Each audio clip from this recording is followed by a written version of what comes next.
नमस्कार, मी आदिती शेलार. तर आज आहे सोमवार आणि वाजलेत मला वाटतं 11:15 झालेले आहेत आत्ता सकाळचे. घरातली सर्व कामं माझी झालेली आहेत. आजचा दिवस थोडासा वेगळा आहे कारण आज माझी आहे एक्झाम. मी खरं तर DFSLचा फॉर्म भरला होता सीनियर क्लर्कसाठी, या पोस्टसाठी म्हणजे. तर त्याची एक्झाम आज आहे. आज एक्झामचा टायमिंग माझा 4:30 ते 6 आहे आणि सेंटर पण तसं जवळच आलेलं आहे मला. अभ्यासाचं म्हणाल तर म्हणजे बऱ्यापैकी थोडंफार म्हणजे जेवढं वाचता येईल, जेवढ्या मॉक टेस्ट वगैरे देता येतील तेवढं मी दिलेलं आहेत ऑनलाईन.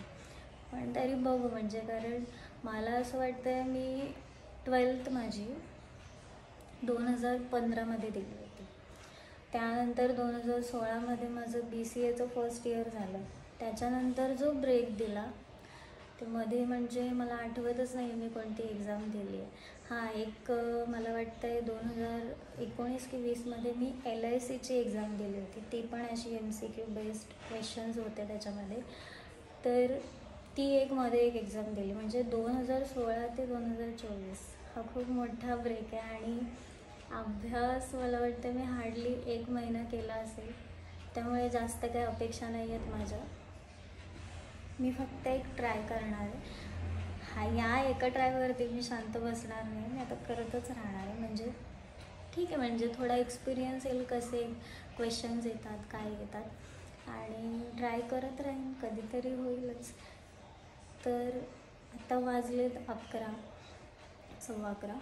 तर सगळ्यात पहिले मी आता मला जे डॉक्युमेंट न्यायचे आहेत, कारण मी हा जो फॉर्म भरलेला आहे तो 12th बेसवर भरलेला आहे. तर त्याच्यामध्ये माझं आधीचं नाव आहे, लग्न आधीचं.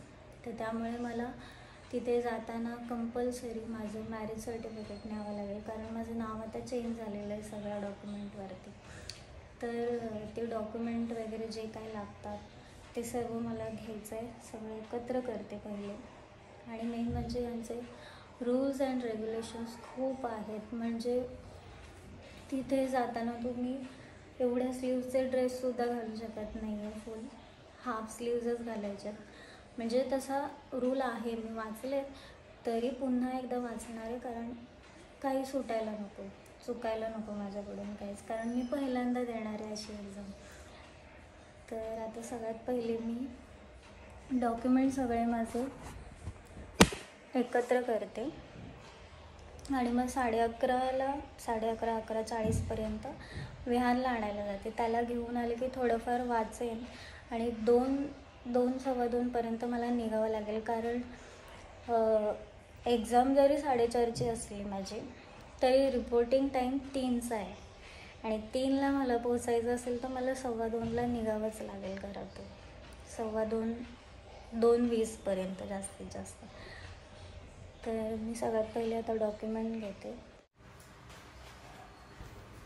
तिथे जाताना मला माझा एक फोटो घेऊन जायचा होता आणि डॉक्युमेंट म्हणजे ID प्रूफ, आधार कार्ड किंवा पॅन कार्ड, मी दोन्ही घेतले होते. म्हटलं कारण खरंच काहीच एक्सपिरियन्स नाही आहे मला.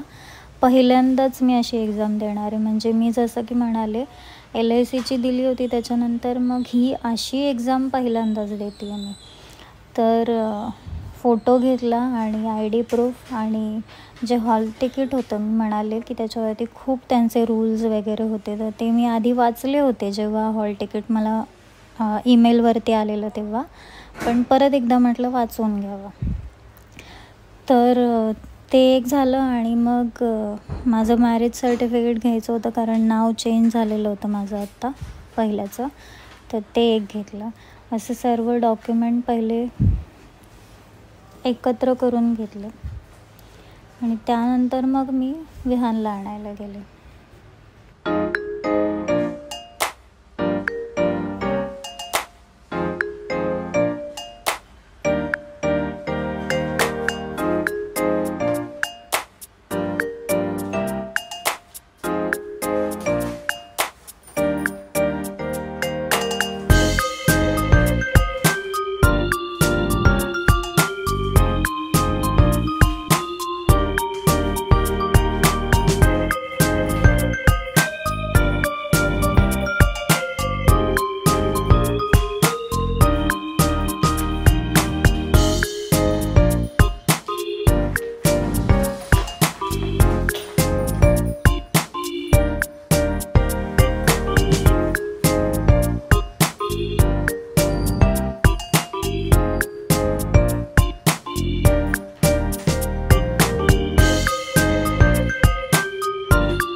12:15 मी विहानला घेऊन आले होते. म्हणजे मी नेहमी घरातून 11:40 निघत असते त्याला आणायला.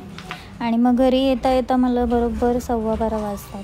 आणि मग मी जाणार म्हणून मग विहानजवळ कोण, म्हणून मग सायली आधीच आलेली होती, सकाळीच आली होती ती.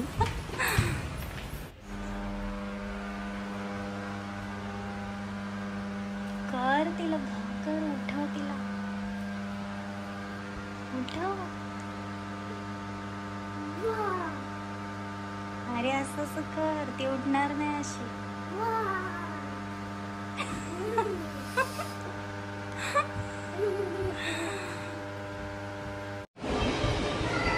तर आता वाजलेत 2:15 आणि माझं आवरून झालेलं आहे. मी आता निघते.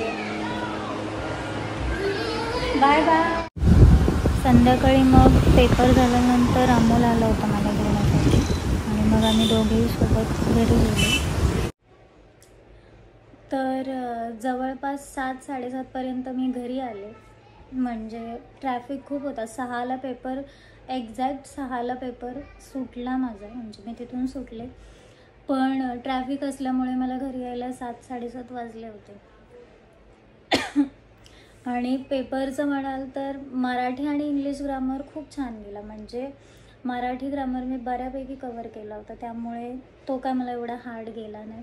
आणि इंग्लिश पण बऱ्यापैकी आलं, म्हणजे एवढे हार्ड नव्हते मराठी आणि इंग्लिशचे क्वेश्चन्स. पण गणित माझं आधीच कच्चं आहे आणि खूप जास्त हार्ड गेला मला गणित. पण ठीक आहे, आता बघूया काय होतं. तर आजचा हा व्हिडिओ तुम्हाला कसा वाटला मला कमेंट करून नक्की सांगा आणि पुढच्या व्हिडिओसाठी मला आयडिया द्या.